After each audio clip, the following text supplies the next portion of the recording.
We are privileged, as no other body perhaps shall be privileged in the future, to have three hands of the cause in our midst. It is an institution that future generations shall only read about. We are blessed with it. May I present champion of the covenant, standard bearer of the cause of Baha'u'llah, the hand of the cause of God, Collis Featherstone.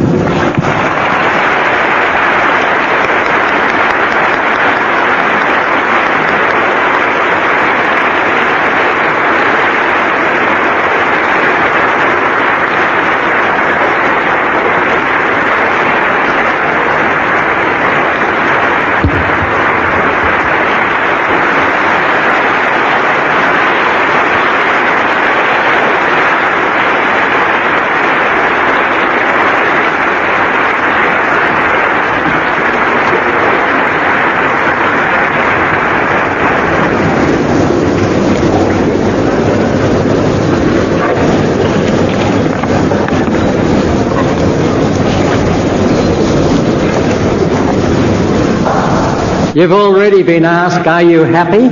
But you didn't seem very strong in that. Are you happy? I hope you will be when we finish.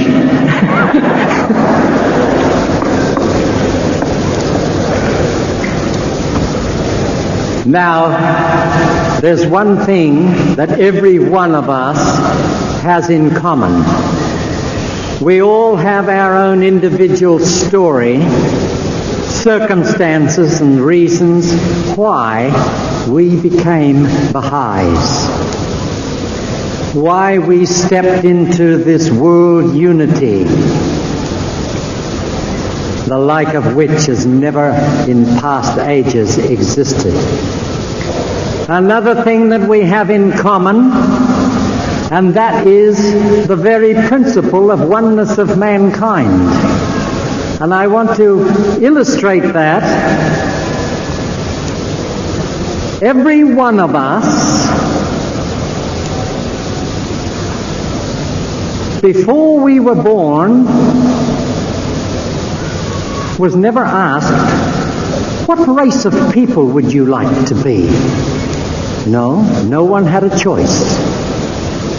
But in the world of existence, we have racial prejudice.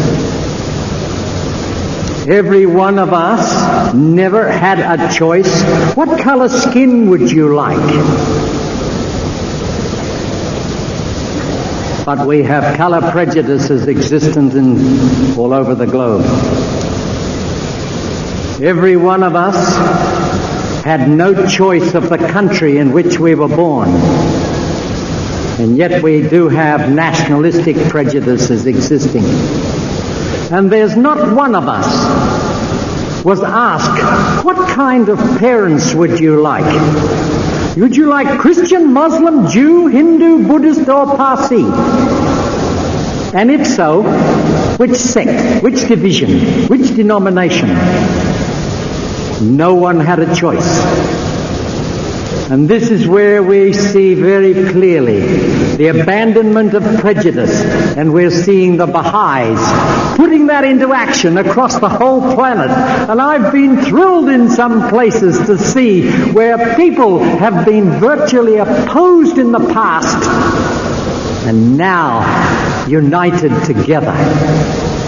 In fact, I was in one area where, in a teaching conference, one of the tribes from the highlands came to meet with them in the valley, and one man in my presence said,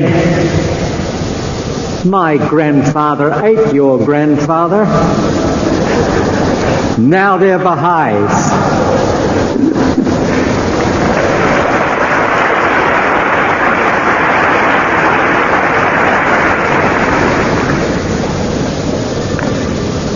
We're privileged to have a mighty revelation to guide us. Every one of us has in our own hand our own destiny. We are responsible for our own progress and development in moving from this world to the next. and every one of us know that we move. There's no one that has a permanent residence here. There's not even in the days of corruption can people take so much money out of their pocket and slip it under the table. I would like to stay for an extra 100 years. Just not possible. We've all got to move on. And the realm of the Spirit, it becomes the very, very important part involved. We know that we're physically composed of the atoms of the earth. But we also know that this vehicle is endowed with a soul that makes the individuality of every one of us. And that individuality is abstract. In other words, it's not composed. It's not material. You can't put it on a plate and hand it and show it around. It's a soul. And everything that belongs to the soul is abstract. It belongs to a higher kingdom. Everyone has memory. Everyone has knowledge. But there's no doctor that can open up a man's brains and lift it up and have a look and get his knowledge. But it's existent and real. Together with that, there are all the attributes of God, all the perfections. These we are obliged to acquire in this world. Just before we come over to deal with a few of those items, I would like to read to you some words of Baha'u'llah, whose mighty revelation has influenced us to be united together and to be together as we all are for a historic occasion of a very beautiful temple. Last night I had the privilege of being there when they had the lights all lit up and all the floodlights on. And it was heavenly, especially as the sun went down and the pink shades in the sky in a background of a floodlit temple. Magnificent beauty. And like our chairman, I do compliment the architect, all his workers, and the National Assembly for such a mighty achievement.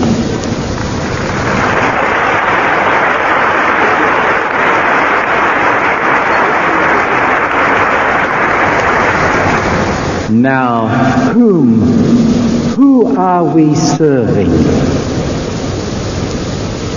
Let me read from some of Baha'u'llah's words telling us who he is. Naught is seen in my temple but the temple of God, and in my beauty but his beauty, and in my being but his being, and in myself but his self, and in my movement but his movement, and in my acquiescence but his acquiescence, and in my pen but his pen, the mighty, the all-praised. There hath not been in my soul but the truth, and in myself naught could be seen but God.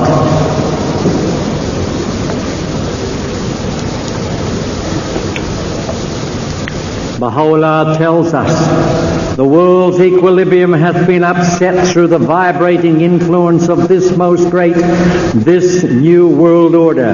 Mankind's ordered life hath been revolutionized through the agency of this unique, this wondrous system, the like of which mortal eyes have never witnessed. The hand of omnipotence hath established his revelation upon an unassailable and enduring foundation, Storms of human strife are powerless to undermine its basis, nor will man's fanciful theories succeed in damaging its structure.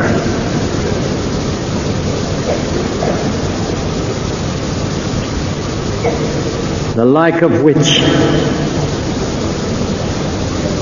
mortal eyes have never witnessed, and established on an enduring foundation. Praise be to God that Baha'u'llah left us the universal house of justice, which was so ably presented yesterday. That universal house of justice, I'd just like to say a few words again from Baha'u'llah. He says, "Praise be unto God who hath made the most great infallibility the shield for the temple of his cause in the realm of creation, and hath assigned unto no one a share of this lofty and sublime station." No one has a share in this mighty institution. A station which is a vesture, which the fingers of transcendent power have woven for his august self. Abdu'l-Baha was asked about this institution, and he wrote, "That house of justice will be under the protection and the guardianship of God. If that house of justice shall decide unanimously or by majority upon any question not mentioned in the book, that decision and command will be guarded from mistake.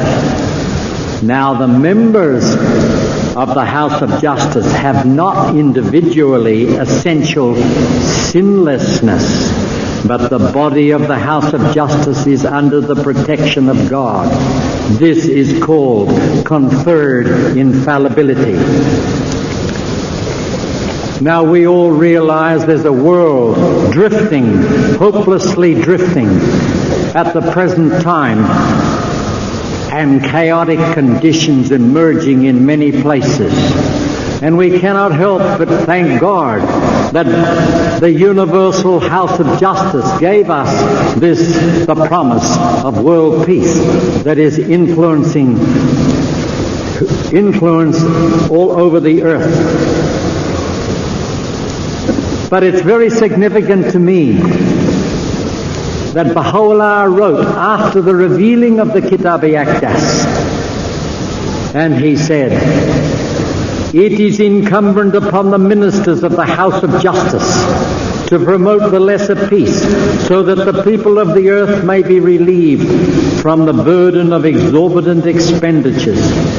This matter is imperative and absolutely essential, inasmuch as hostilities and conflict lie at the root of affliction and calamity."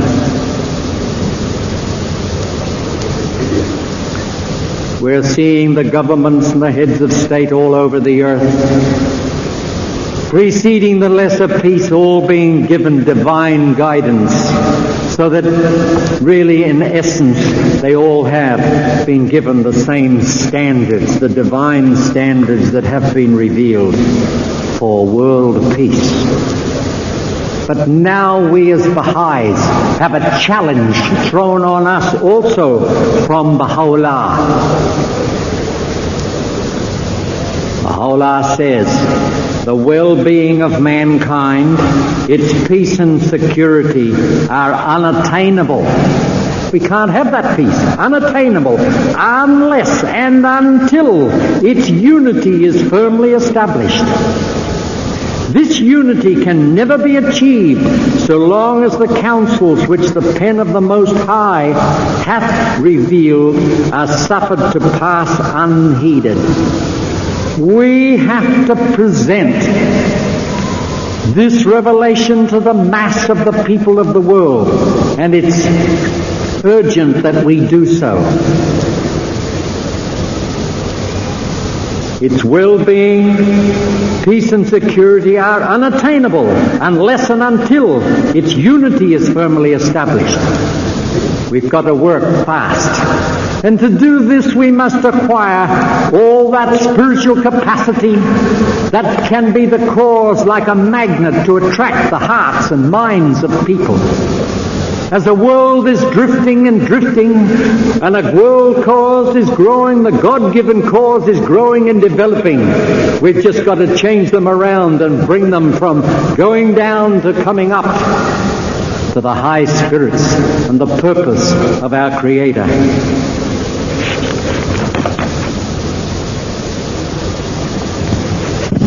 Now I want to address you rather personally from what Baha'u'llah himself has written. Every one of us are equally challenged.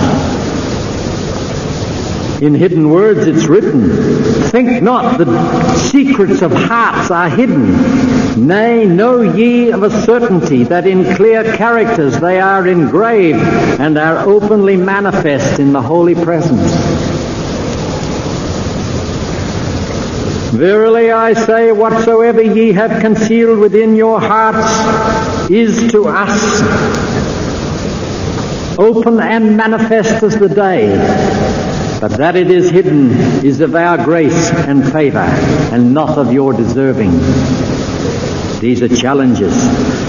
"By my beauty, all your doings hath my pen graven upon with open characters upon tablets of chrysolite." Do we realize that all the deeds we do are all recorded? I'm hoping too that they don't record the things that we should have done and didn't do.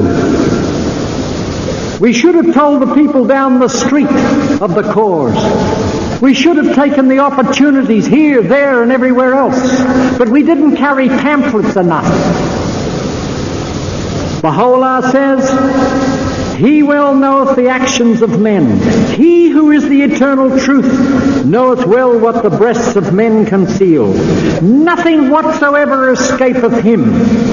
He knoweth the secrets both of the heavens and the earth. His knowledge embraceth all things. All stands revealed before him." I have 14 instances of this. I won't read them all to you, or you mightn't sleep tonight. I don't want to disturb your sleep.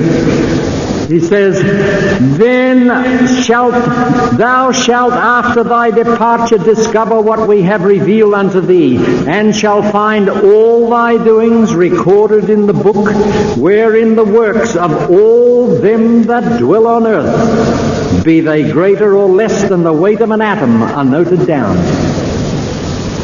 But then also he says these beautiful words, "The pen of the Most High hath at all times and under all conditions remembered with joy and tenderness his loved ones, and hath counseled them to follow in his way. Well is it with him when the changes and chances of the world have failed to deter from recognizing the dayspring of the unity of God, who hath quaffed with unswerving resolve, and in the name of the self-subsisting, the sealed wine of his revelation.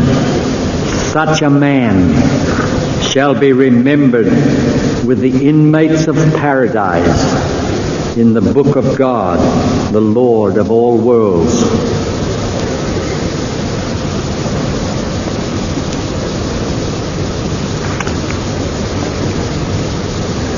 Now there is a beautiful tablet, beautiful talk, recorded talk of Abdul Baha, who makes it very, very clear to us that the need for spirituality. Makes it very clear. He says, "In the beginning of human life, man was embryonic in the world of the matrix. There he received capacity and endowment for the reality of human existence. The forces and powers necessary for this world were bestowed upon him in that limited condition. In this world he needed eyes. He received them potentially in the other. he needed ears, and he obtained them there in readiness and preparation for his new existence when he came into this world. The powers requisite in this world were conferred upon him in the world of the matrix of the womb of the mother. And when he entered this realm of real existence, he not only possessed all necessary functions and powers, but found provision for his material subsistence waiting for him. We had a mother to take care of us and bestow her love and blessings and guidance. And in this day, particularly now with the obligations of this massive revelation of Baha'u'llah, to train the children from the earliest possible days in this great revelation and in all the qualities and the attributes and all that is expected that we should acquire in this world. Then Abdu'l-Baha explains, therefore in this world he must prepare himself for the life beyond. From the world of the womb of the mother, we were prepared for this world. Equally, all of us have to prepare for the next world, and somebody can't do it for someone else. We're all committed. That which he needs in the world of the kingdom must be obtained here. That's a very emphatic statement. Just as he prepared himself in the womb of the matrix by acquiring forces necessary for this existence, so likewise the indispensable forces of divine existence must be potentially attained in this world. This is where and why we have to live the Baha'i life. It's not only because we show and create unity and love, it's also for our own development arriving in the next world. It's a two-way program. Then Abdu'l-Baha explains to us what we need. What is he in need of in the kingdom which transcends the life and limitation of this mortal sphere? That world beyond is a world of sanctity and radiance. Therefore, it is necessary that in this world he should acquire those divine attributes. In that world there is need of spirituality. There's a need there for spirituality, for faith, for assurance, and the knowledge and the love of God. That love of God that you sacrifice your time, your resources, and your energy in working for the faith constantly, non-stop. These he must attain in this world, so that after his ascension from the earthly to the heavenly kingdom, he shall find all that is needful in that eternal life ready for him. Just as we arrived with everything here, likewise, we have to acquire for ourselves in our adoration and praise and worship and service to God. We have to acquire these things in this world. That divine world is manifestly a world of light. Therefore, man has need of illumination here. And I feel sure if you felt like I was when I was in that temple, I was wondering whether I'd take off at some time. I felt so beautiful. The Spirit was there that was there. And that beautiful choirs. That is a world of love. And love of God is essential. It is a world of perfections, of virtues. And perfections and virtues must be acquired. That world is vivified by the breaths of the Holy Spirit. In this world we must seek them. We must seek that Holy Spirit. That is the kingdom of everlasting life. It must be attained during this vanishing existence. This is a temporary world. We were given the things that we needed from our Creator in the world of the womb of the mother. We didn't know then in that world of this world.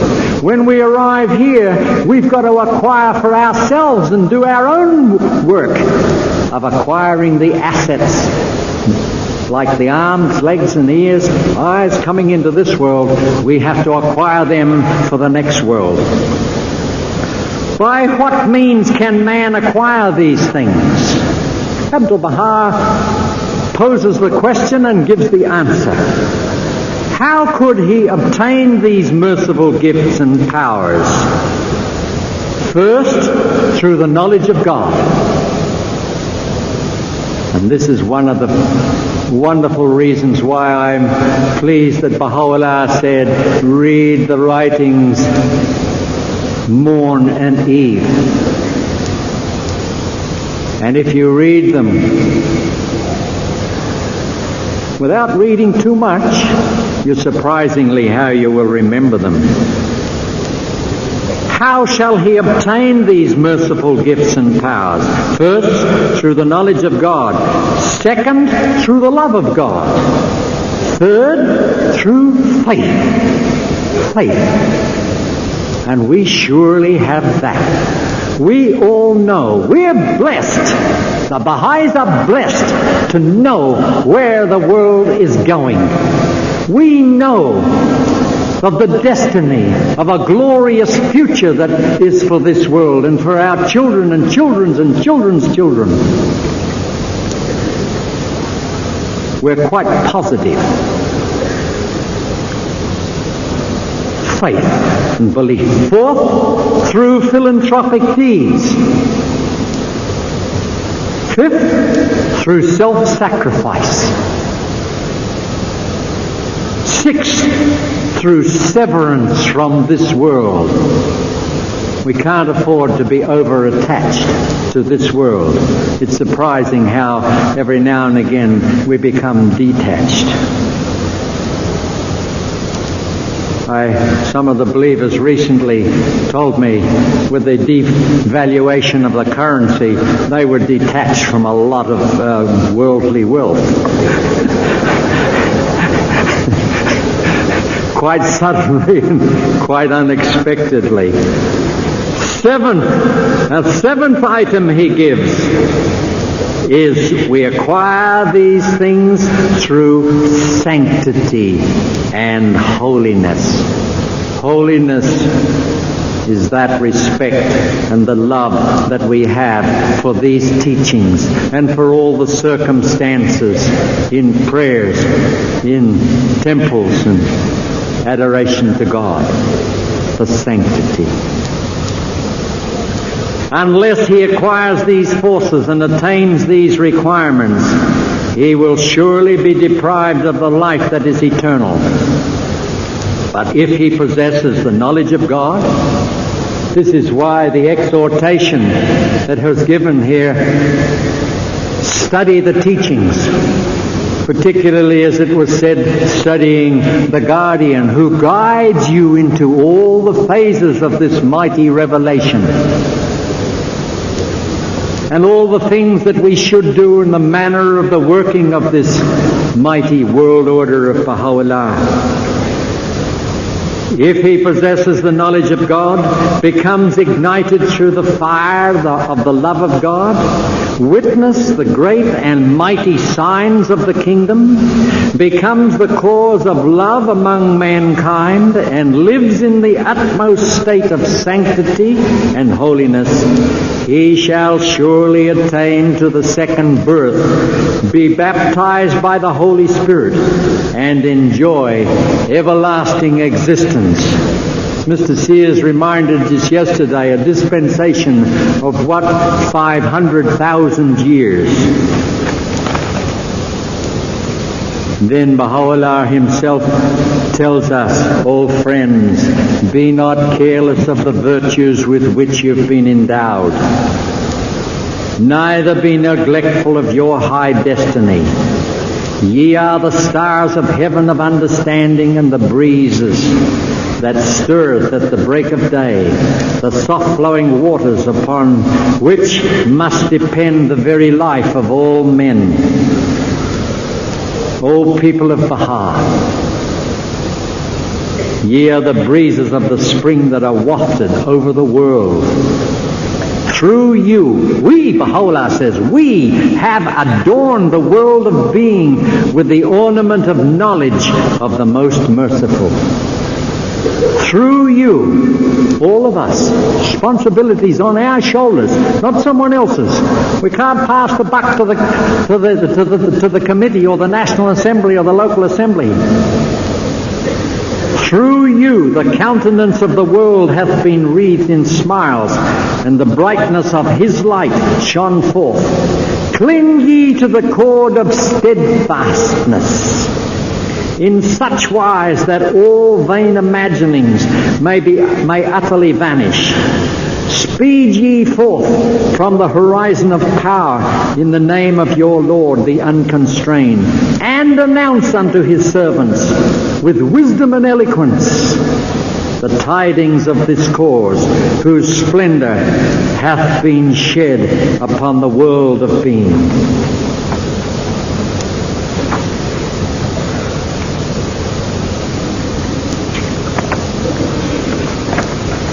I have many pieces here, but time is limited, unfortunately. You know, I read to you little pieces here that God knows everything we do. I want to read you a little story here illustrating this when believers were in the presence of Baha'u'llah. An influential person became a Baha'i in Isfahan, but he did not live a good life. He went to Akka and attained the presence of Baha'u'llah, and this is his story. On the first day of my attaining the presence of the Blessed Beauty, I was among a number of pilgrims who were standing in his presence.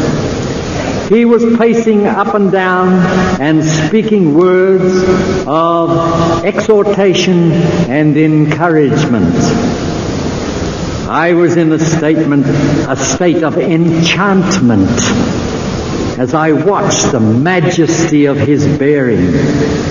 I said to myself, I know that the blessed perfection is the supreme manifestation of God and the promise of all ages. But in some of his writings he describes himself as the one who has been sent, as the one who has sent all the messengers of God and the revealer of all the heavenly books. I did not understand this. As soon as this thought flashed through my mind, the blessed perfection came towards me, placed his hand on my shoulder, and in a majestic tone, "Yes, we are the one who has sent the messengers and revealed all the heavenly books." And then he writes, I was awestruck. Baha'u'llah even knew what he was thinking. Another case.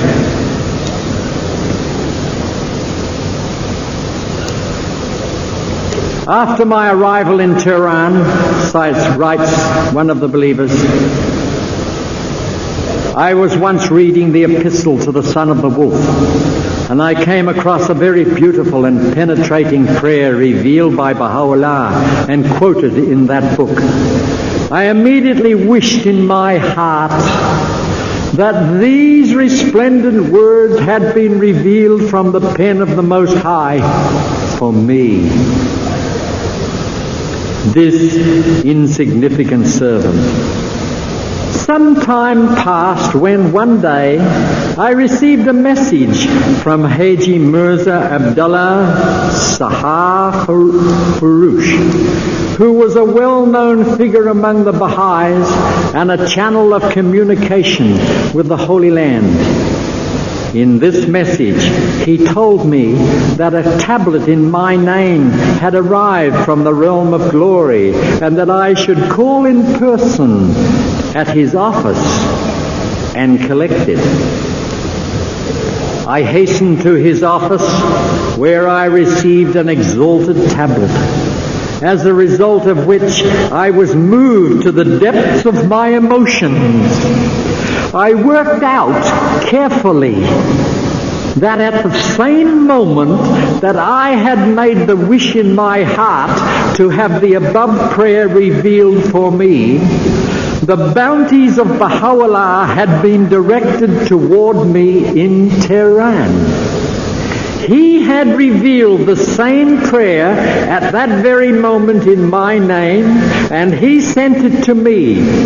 The time that it normally took for communications to arrive in Tehran from the Holy Land was the same as that between my making a wish in my heart and the arrival of the tablet.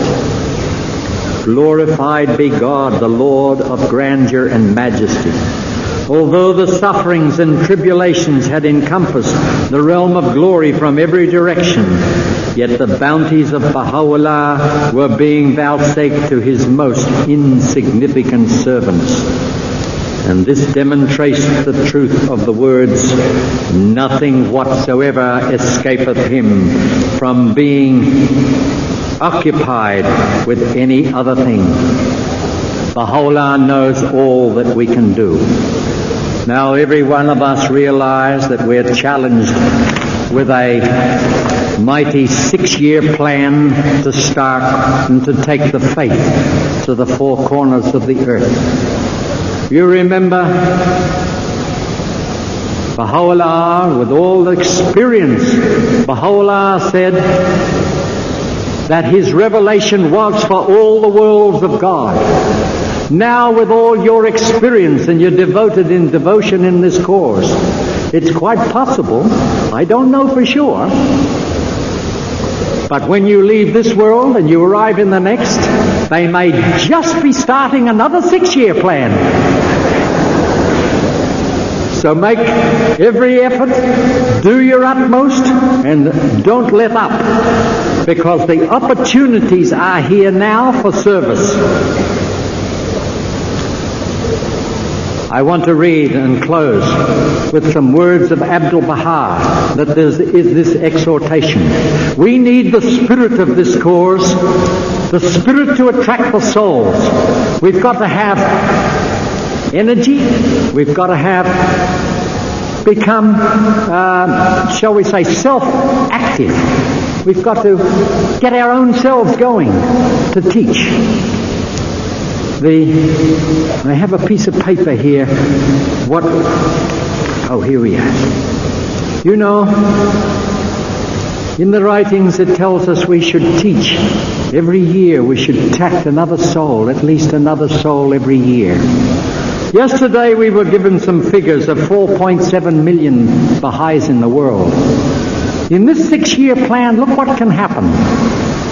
If every believer in the world was to attract one believer in 1 year to this cause, the first year it had jumped to 9.4 million, the second year to 18.8, the third year to 37.6 million, fourth year to 75.2 million, the fifth year to 150 million, 0.4 million, and in the 6th year for all of us to go to New York, 300 million people.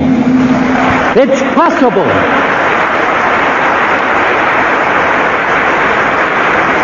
It's possible. And the Baha'is, if we all get busy, it can be done. And what does Abdul Baha say? All the meetings must be for teaching the cause and spreading the message and suffering the souls to enter into the kingdom of Baha'u'llah. Look at me, he says, look at me. All my thoughts are centered round the proclamation of the kingdom. I have a lamp in my hand, searching through the lands and seas to find the souls who can become heralds of the cause. Day and night I am engaged in this work. Any other deliberations in meetings are futile and fruitless. Convey the message, attract the hearts, sow the seeds, teach the cause to those who do not know. I enter all meetings, all churches, so that the cause may be spread. When the most important work is before our sight, we must let go the important one. The most important has priority. If the meetings of the spiritual assembly has any other occupation, the time is spent in futility. All the deliberations, all the consultations, all the talks and addresses must revolve around one focal center, and that is teach the cause, teach, convey the message, awaken the souls. Now is the time for laying the foundation. Now we must gather brick, stone, wood, iron and other building materials. This is not the time for decoration. We must strive day and night and think and work. What can I say that may become effective? What can I do that may bring results? What can I write that may bring forth fruits? Nothing else will be useful today. The interests of such a glorious cause will not advance without undivided attention. While we are carrying this load, we cannot carry any other load. So friends, make this house of justice rejoice in your achievements. 300 million would be nice to take to New York. Thank you.